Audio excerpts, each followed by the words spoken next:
and trying to change my lifestyle. So at the end of the day, I do live to be 90. And I get not everybody wants to live to be 90, but I want to live to be 90. And so with a quality of life, not 90 with the walker and oxygen and not being able to interact with your probably great grandchildren by that time, but living a quality of life and doing things that you love to do.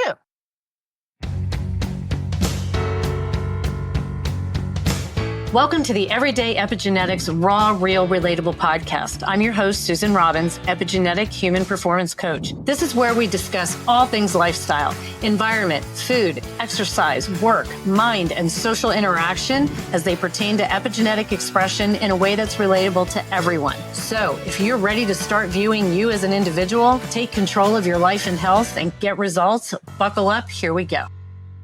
Welcome back, everyone, to another episode of Everyday Epigenetics, Raw, Real, Relatable. I'm your host, Susan Robbins, and today we're diving into part 2 of an incredibly insightful and eye-opening discussion with our special guest, Christina Cadden. For those just tuning in, Christina shared her deeply personal journey through health challenges, her experience with mold exposure, and how it all guided her transition journey into becoming a holistic functional medicine practitioner. If you missed part 1, I highly encourage you to go back and listen. In today's episode, we pick up right where we left off. Christina continues to share invaluable information about mold toxicity, the intricacies of mycotoxins, and effective detox strategies. We'll also dive further into the profound impact of environmental factors on our health and our everyday life. So, you know what I always say, buckle up, here we go. And for me, I will probably be treating mold lifelong. Look where I live. Look where my original home state is that I go and visit. So I'm always going to have that exposure. But if I can reduce my numbers significantly, then we're on the right path. And that's the thing that you're telling us is it's not about eradicating this forever. It's not going to happen because life is going to keep throwing us stuff. Right. But the more prepared, the stronger you have your body. If you want to treat, what was one of the funniest memes, one of my old favorites was, I treat my body like a temple. One of those temples where monkeys fly in and shit in it. That's how the majority of people treat their bodies, right? It doesn't matter. I'll put any old shit in there. And sadly, that's how most people are. But then there are the people that learn that when you take care of yourself, when you eat the right things, obviously at the right time, you handle stress in a healthy manner, not going and having that drink after work every night and then sitting. You work with Eric, who I had on. That's what he was doing. Remember, he talked about it on the podcast where he was coming home, having beer after work and then sitting his butt on the chair and not moving, like totally sedentary. What do those things create? You saw his labs that he started with. Mm-hmm. Oh my God, that creates disease. And he was well on his way there. So no different than anybody else with standard American diet, lack of exercise, not sleeping, not adequate stress management. It puts you in line to where when these things take hold, they take hold a lot stronger. But if you have your body you have your lifestyle dialed in, you're eating, you're getting regular exercise, you're managing stress, you're getting good sleep. When these things come in, you're going to have a better chance to deal with them. And then, like you're saying, as the future goes, when you have to keep coming in contact with these things, they're not going to be as impactful as they are when your immune system is crap because you treat your body like the temple in India. Where the monkeys. You're 100% accurate. And what I tell people is I am functional, but I'm also a board certified family nurse practitioner. So I still use Western medicine, right? There is a difference between those patients that come in and tell me, let's just take diabetes, for instance, right? You come in and your glucose is through the roof and maybe you're a smoker and you're going to eat this way. But then there's a patient who comes in, their glucose is through the roof and they're like, what the hell? Okay, what I need to do to change it. And that is me, right? I have a history of diabetes in my family. Like I am very motivated to holistically change. And I'm going to have to use some Western medicine, but how can I do it the right way and the holistic way for me? But if I have patient A who's not going to do anything, this may not be something they want to do because they're probably not going to do it correctly, or they're not actually going to make the changes necessary. It's not about changing your whole life. It's about trying to decrease the amount of toxins, continuously do things like Eric's. I told him I was so proud of him when I talked to him the other day, right? 53 pounds he's down. People, Yeah. he was 33 at the podcast. 53 pounds and thriving. Like, amazing work. And he put that work in. He did that. I can give recommendations. I can give guidance. But at the end of the day, you have to do the work, right? Yep. And so we're always going to be exposed, right? It's how much of a drive do we have to eliminate that and do whatever it takes. And look at me. Like, I went from 4 cups of coffee, a girl who loves coffee. I can drink coffee and go to bed. Okay. I just like the taste of it. But I'm down to 1 cup. I've switched it over to matcha for like my second afternoon cup. I don't drink Diet Cokes anymore. I also used to drink like 2 or 3 Diet Cokes a day. Stop that. And I think I told you that when I was working with you with pH 360. Yep. No, I don't have the diet down perfect. Again, I'm in a different situation. Yep. But ultimately, you made so many changes. You can only make so many at a time. And then I always love those patients, and you probably do too. And I get this every once in a while, and I call bullshit on it every time. Don't tell me you don't have stress, because we all have stress. When they tell me they don't have stress, I get all excited to show them that. Yeah. And like when they say, I need to get rid of all my stress, you're never going to. Even this, stress is anything that creates a reaction in the body. Look at us. We're talking. We're getting involved. Yeah. It's a stress. It's a good, we're having good stress here. But it's reaction. You're not going to look at my cheeks. This is me. This is what happens when I get nervous, right? So this is only I told you, this is my second podcast y'all to ever do. My first one, I'm sure, was a shit show. Let's just be honest. I can't promise it'll even be out there, because I thought it was like the worst time I've ever talked to anybody. Worst critic. We're our own worst critics. But look at me. And what's funny is, before I came on here, I had to go get my girls. Then the way I normally come home was backed up. So I had to take the highway. The highway in the mountains is always a crap fest, because you never know if it's going to be backed up. And then I'm like, okay, I got to change my shirt real quick. Remember, I've been living with no water, so it's not like I can. Not like you can prep easily. No, there's baby wipes throughout our entire house. If you go to the bathroom, you're wiping with the baby wipe when you're done. Wash your hands with the baby wipe, because I don't know what to tell you. You're not taking any guests in anytime soon, are you? No. Closed. But see, the thing, like, stress is a big one. It's all about the patient, where they're at. And a lot of your patients, so this is what I was getting at. A lot of your patients that work with you want to work with you for a change, right? Like, we are actively trying to make a change for the better. I'm trying to change and learn every day, not just for me, but so I can say, you know what? I've been there, I've done that, and here's what I did to treat myself. Or, hey, I'm actively going through it. Look at me. My mold numbers are through the roof. I'm actively going through it and trying to treat myself, which I'm doing, right? And trying to change my lifestyle. So at the end of the day, I do live to be 90. And I get not everybody wants to live to be 90, but I want to live to be 90. And so, with a quality of life, not 90 with the walker and oxygen and not being able to interact with your probably great grandchildren by that time, but living a quality of life and doing things that you love to do. Yeah. That's why we make these changes. And when it's where you said, you love it when someone says they have no stress. I love what they say. I have no stress. And my other favorite is, I eat clean. I'm like, oh, come to mama. And then okay, let's break that down. Because I will tell them, that's my favorite. Listen, and this has nothing to do with mold, y'all, but I had a patient come to me, and her glucose and her hemoglobin A1C through the roof, like just outrageous. And she'd been telling me, man, I ate clean. And I'm like, okay, let's break it down. Have you ever really broken it down? Let's do that. And so I did a pen and paper, and I'm writing it down. So then she's telling me all these fruits she's eating. So I pull up Google. I legit pull up Google in front of her, and I start typing in the nutrition. And some of these fruits have 87 grams of sugar. 87. Yeah, look at the glycemic indexes of some of them. Yeah. Some of them are low. So I tell people go through the berries, the citrus, but others, you look, the glycemic index is, might as well eat a candy bar with the same glycemic index. Shoot that sugar up there. She had no clue. No clue until I broke it down. And I'm like, and when she's saying that to me, like, you can tell me you eat clean all day, but you're not doing lab work Oh, look told at me that. differently. But yeah, you look at what my crazy stuff right now with that A1C of 5.9, and I'm wearing a CGM.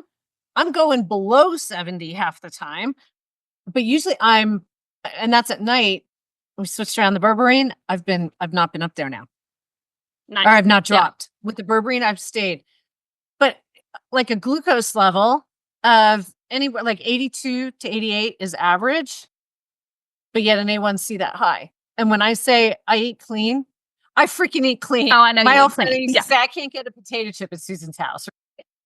And it's like, I don't drink alcohol, none of this. So we're, again, just these differences in our bodies. And can mold exposure, can it affect that? We know it affects the stress. And I Yep. have seen this week where last week I had 2 terrible nights of sleep and I had a lot of stress, and that glucose shot up and was an average of like 92, which for me is high.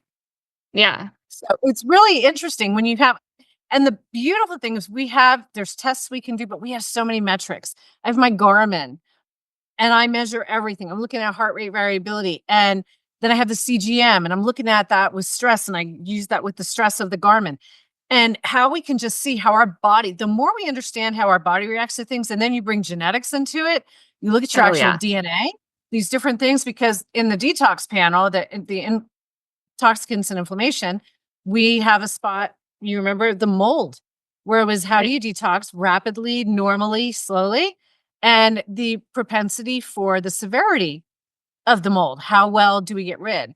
Plus all the different genes that go into all the elimination or the detox process itself of all of it. So there's just so much information out there. And then if you're using a program like the pH, getting to bed at the right time, eating at the right, like all these things play into it Plain just effect. so Yep. much. And if people are afraid to do labs, why are you afraid to do labs? If you understand what's happening with your body, you can work with it. So you're having issues with stuff, I'm having issues with stuff, but we're still doing better than the general population who is just in la la land with what they've got going on. I think sometimes people are afraid to do labs because they don't have providers who deep dive into those lab results, True. right? True. So And they they just will told do everything's them. fine. Yeah. And oh, that looks great. Oh, that looks great. Okay. But why am I focusing on this? And I do deep dive into that. And it's okay, why is this happening? Or why am I looking at this? And I will go over that with my patients. And here's the thing, I 1 hour, those are my appointment times, 1 hour, 30 minutes. But if I can't get it done in those, I tell my patients, keep your questions, right? Write them down. We can tackle them at the next appointment. Mm. But I think some of that is the fear too, or some of it's the fear of finding something wrong. And I can come Finding on a something whole different wrong. podcast and we can talk about Yep. Yep. my next adventure down my road, right? But Yes. okay, you can find something wrong, you could take action and you can decide, I'm going to treat it like my mold, right? I'm going to treat it and I'm going to do everything in my power to eliminate as much as I can and keep my toxin load low. Or you can be blind, not do anything. And then in 20 years, maybe you do have something important happen, right? What would we rather find out now and treat, or find out later and it's too late or we're too far in? Bingo. Bingo. When you find out, when you know what you're dealing with, you deal with it. When you don't know and you're afraid to know, plus, there's some people think that I knew that there was something wrong, but I just didn't want to go there. Even that knowing something's wrong is creating more stress in the body Right. in dealing No, with that, which is going to 100% exacerbate true. everything you have going on. All right, we're all over the place here. We're like, I just say this is where I get like Robin Williams. I'm like all over off topic. I still All think whether it's all tied together, so it doesn't matter. And we're having fun. Hey, we're all real relatable. You can all relate if you know me. That this is where we go. We just go in tangents, but they all circle back to the same thing. It's Right. lifestyle. It's dealing with this. It's making changes you need to make. It's awareness. Bring awareness into what is happening with you. Get the information. Like that's the biggest thing, whether it's DNA, whether it's your GI test, mold testing, if that's what you suspect. And let's talk about that because we've got a few minutes left here. let's talk about the testing. Okay. Like, do we test, yes or no, or do we just treat? And I go by the principle that I'm always going to test before I treat. And the reason being is I want to know what I'm treating. And it may not necessarily change my treatment plan. Some people are going to have more aggressive, some are not. But I want to know what we're tackling and how can I teach my patients ways to decrease that toxin load, right? But always test. I get that it's expensive, but hey, at the end of the day, you only get one life, right? This is it. And if we're truly trying to be the best version ourselves, freaking do the test. So, of course, 100%, especially when it can cause so many different reactions in the body. And we're trying to figure out what's going on with the patient. Always, I test and then I treat. Now, I will say, if I usually tell people, if you're seeing me as you're coming and you want me to be your provider, can I treat just mold? 100%. But if you're coming to me for multiple things, like you want me to look at your thyroid, you want me to look at your hormones, I am 100% going to do your thyroid and hormones first, and then I will look at your mold. But the reason being is when I'm running those panels, I'm running a ferritin, and if that ferritin is low, fine, I treat. And then 3 months later, that ferritin continues to remain low. Ding, ding. Why is our ferritin still low? What is causing it? And so then I'm like, okay, now let's look at next steps. And then there's some patients I talk to off the bat. Look, you probably have this, you probably had this, and I would recommend testing all three of these, whether it's your cortisol, whether it's your Lyme, right? But let's start here and we're going to work our way here because it's expensive. And I'm not one to be like, hey, let's just take all the money. Like, that's just not how I practice. Let's try to slowly start to get you optimized and get you feeling better. And then we can address like the harder issues. Yeah, because there's so many of these functional practitioners that drive me crazy where they're just like, we're just going to test for everything right off the bat, and it's thousands of dollars. It's like they're paying thousands of dollars to see you, and then you went thousands of dollars. Where do you really need all of those tests just because they're coming to see you? So that's one of the things I love when I talk with you is let's dial it in and see what they actually need. Because that's the way I am with stuff too. It's like, I want you taking supplements you actually need and not a bunch of shit that you don't really need. Right. And just Well, wasting money, vitamin right? burnout. Think about that. People are so vitamin burnout. And I can say this because I've been there. I had a functional doctor. I think I had 30 vitamins. Like, okay, I'm sorry. After a while, no one wants to take 30 vitamins every morning. They just don't. They just don't want to do it. So I think we have to really focus in on that too. Either you don't want to do it or it gets expensive and they can't afford to do it. And so That's a big I one. tell people, I try to hit you with the hardest ones that I know are going to make a difference for you. And if you can afford the others, great. Like I do work with people that can't afford maybe all the ones we recommend in a program. And so I'll say, okay, here's the top 3 to 5, right? The other ones add in as These you are can. definites, others are optional. Right. Now, I also tell people once I get you optimized, I can start to slowly decrease how often you're taking something. Because you don't necessarily, if I can keep you optimized, maybe you don't need that vitamin every day. Maybe you only need it a couple times a week. So I do things like that to really pay attention to my patients' vitamin levels. Because if you're coming in and you're on 30, I can tell you right now, you're probably tired of taking those 30, or at least I would be. So I've yet to meet anybody who's on 30 vitamins. Yes, this is just wonderful. No. So excited. And the testing for the mold, and that it's about 3, how much is that? I want to say 300 to 400, depending on. I know you can go. So there's 2 tests. If you're going to pick one, Vibrant has one, Mosaic has one, but I order Mosaic just because I love it. And I get it through Vexia too. The Mosaic. Thorough. And that's where I order my patients from. And then I get it exactly to me and they get a copy and then we go through it. And so again, I try to do a very detailed plan, be like, okay, here's what we're going for. Here's your steps. And then after that, it's up to you to do those steps. I can recommend all day long, but you're in charge at the end of the day. And my patients always have a say in their care, right? I'm going to give you options. You're going to tell me which way you're leaning, but at the end of the day, you're still on you. I can't be there. You either do it or you don't. It's all down to personal responsibility that a lot of people don't want to take. But the good thing is typically by the time we see them, they're ready to do it. Right. Yeah. That's what I love about working with you. Like your patients are ready to make a change, right? And honestly, rarely do I get somebody who doesn't want to make a change. Most of the time, if they're coming to me and they're working with you as well, they're ready to make a change. Okay, I'm Yeah. tired of doing it this way. Something has to give. Yep. Yep. And I appreciate when they say, "Oh my God, you did this for me." And I always point out, you're doing the work. You did it, right? If you look like Eric, if you look at Eric or even any of the other ones that have come on here that we've worked with together. And I don't think Angela Vossen cool. She did the Well, podcast. She just texted me the other day. And I love that even when a client's done with my program, until they still keep in touch. Like I've made personal aw. friends with so many of them. And one of them's actually going through DNA, doing the DNA course right now to come on as an extra DNA coach for me. Oh, that's so It's cool. That's awesome. yeah, yeah. So it is really cool. But what I find, they'll message me, and Angela messaged me and she said, "Remember I sent you that picture last year when she had dropped about 50 pounds?" And she said, "I was able to tuck my shirt in for the first time in I don't know how long." She said, "The pants that I took that shirt in, I had to get rid of because I can't keep them up."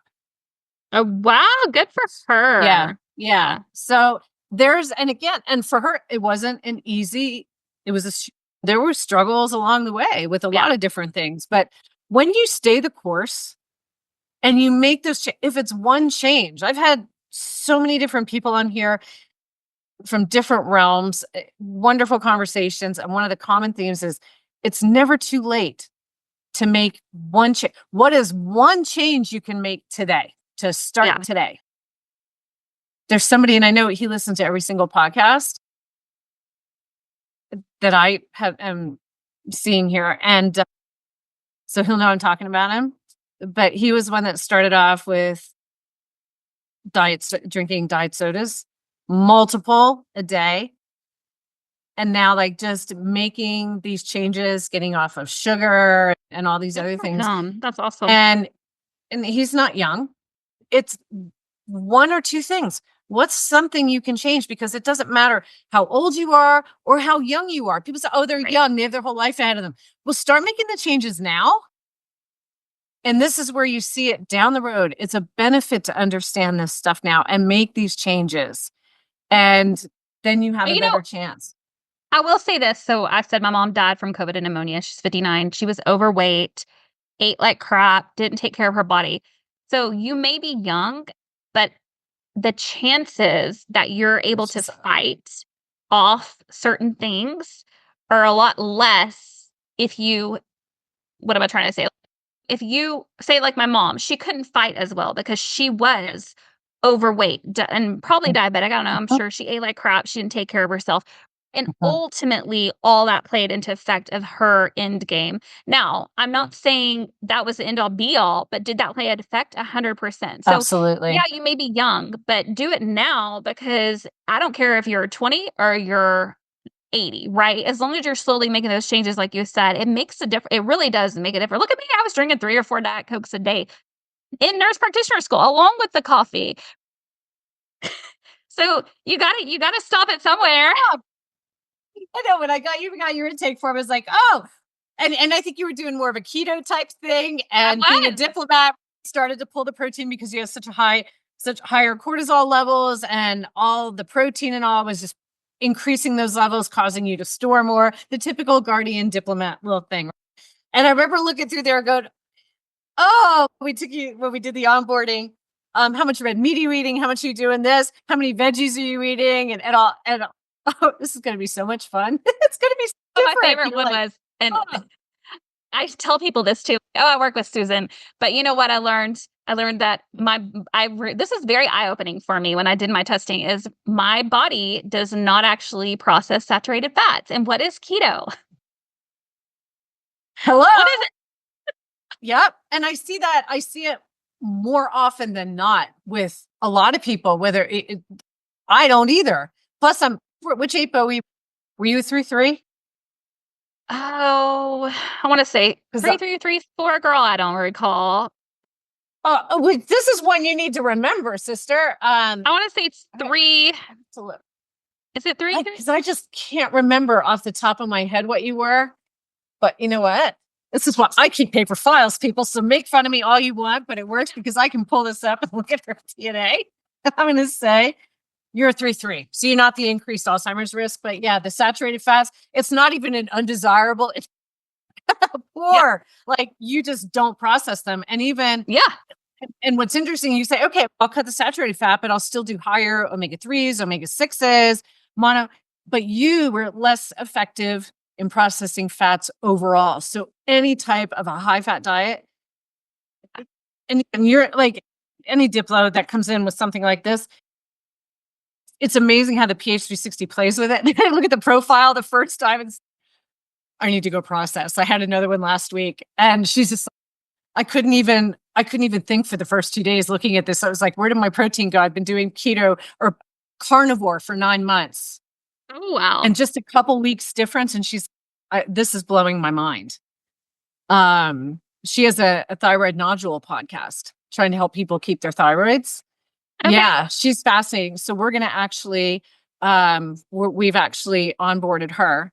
We're doing her DNA and we're going to be on her podcast, doing podcasts, taking her through this journey because she's super cool. Another diplomat, completely out of flow, doing the things you think you should do. And it just putting you so out of flow. So yeah, so your stuff was fun. Just is there even is there even an APO 3/4? Did I just make that up? Because I feel like I maybe made I'm an APOE 3/4. Okay, there is. Yeah. Okay, good. There's the 4/4 is your highest risk. Anything with that 4 in there, the 2/4, 3/4 were that increased risk, but the 4/4 is the highest risk. The highest. Okay. But yeah, that's why my dad had dementia, so he a little bit of Alzheimer's in there too, but that was from a brain injury. So I think that there's other underlying issues playing there. Yeah. Yeah, because it didn't come up in your genetics at all. Yeah. And what's interesting was it? No, you're BDNFCC. I thought you were a TC there. But yeah, we'll see some under, I think it's with a BDNF, the TC genotype. This is off the top of my head, and I think I'm right here, where complex carbohydrates protect from type 2 diabetes. Again, we're also different, and it's also about what's expressing. And then, so the lifestyle and environment affect what expresses. And that's, again, what it comes down to. All right. So we have the symptoms, we have the testing, and you can order testing through me. You can order it through Christina. There's ways we can do this. My testing is Mosaic, or you can do Vibrant, but I prefer Mosaic. Like that's just what that was Vibrant. That's it. Yeah. Mm-hmm. Yeah. And mine, and I can get for my clients here, I can get the Mosaic for you as well. So what is the best way to find you? I know the website is not up yet. These little final tweaks. By the time this podcast comes out, we're going to be a week closer. I'm so excited. So we will make sure that we have all of this information, how to contact you. All the links are going to be in the show notes so that people can reach out and start contacting you. But go ahead, for the people that aren't like activators, they're like, I don't have time to go look for that. Just tell me now. Tell us how to. So Watchful Wellness. Yeah, you'll be able to Google it. I have a website that's currently not. It's there. I just realized today that it wasn't public just quite yet. And I'll have an Instagram account. And so really, I would probably say for now, just Susan will be able to get a hold of me. But I'll have a way through Instagram and the website that you'll be able to get a hold of me, and we could do a discovery call and see if we'd be a great fit. The goal would be to hit all 50 states eventually. That takes a lot of work. I'm going to be completely honest. A lot of work on my part to get my licenses and stuff, but Colorado is number one on my list of states besides North Carolina and Texas. And so I'm working hard on that right now. So hopefully November 15th is like my rollout date. So I'm just finishing. I was doing that today, consents and all that, changing names and all that stuff. So, yeah. And we'll make sure when that does go live, since people will have become familiar when they listen to this podcast, I'll make sure that we put a post out on Facebook and Instagram as well that it's live. Yeah. That it's up and running. But yeah, until then, you guys all know how to reach me. You can email me. You can hit me up on Instagram or Facebook, and I have all of Christina's contact info, and I'm happy to hook you up. And she and I work great together. If you need anything from me, let me know. I am so glad you came on here. This is a good one. We're probably going to break this into 2. Yeah. And Thanks for having we'll me, go, even but though yeah. I am taking my prison showers and drinking my boxed water. I say thank you for having me. And again, you just look so different than I expect because I've seen you before. But Yeah. I'm expecting, maybe I was expecting like prison suit too. I'm doing my I think you best, wearing an but orange suit. I'm going to say this because we talked about this before. I was telling Susan, my 10-year-old was like, hey, if we ever go to prison, we got the showers down. I was like, no, we don't plan on going to prison anytime soon. But I will tell you what, you realize what you take for granted when you don't have it. So all you people that can get up and Amen. shower in the morning or after you work out, because we're having some baby wipes over here. Again, I'm so glad you and your family are safe, and you've just been such a light for me, and just great information. And I love working with you, and Oh, anybody that's working with us, they're doing well. So I can Yeah. tell you that Yeah. for sure. So we're good. I love good working team with you moving too. through it. So Thank you for coming on. I appreciate it. And I know you have great information. You have great service you provide. So put it out there. And I'm thankful to be one of the first for you. I didn't get to pop your cherry, but we came close. Damn it, Amy. But it's all good. So your podcast cherry is double pop now. You are a veteran. And yeah, we'll get you back on again because there's definitely more things that I think I would like to have you on some of my little coaches corners I'm going to do where I'm just talking about things I see out there and just go back and forth. I think we can really jam on some stuff and fill people in because I'm not a researcher. I don't dive deep into the research. I'm all about what's happening real time out there, what we see. And I think that's the important thing to bring to people because that's very real. So thank you so much. All right, everybody, make it a great week. Get out there and be your most authentic selves. Thank you for listening. Please share this podcast because you may be able to help somebody get some great information. Thank you. Thanks so much for tuning into my podcast. If you enjoyed this week's episode, I'd love for you to share it with someone who would find the information useful. Also, if you can leave a review wherever you listen to podcasts, it'll help the information get out to others. You can check out my podcast site and sign up for my newsletter for updates and upcoming shows. And that link is in the show notes below. But go make it a great day and let your authentic self shine.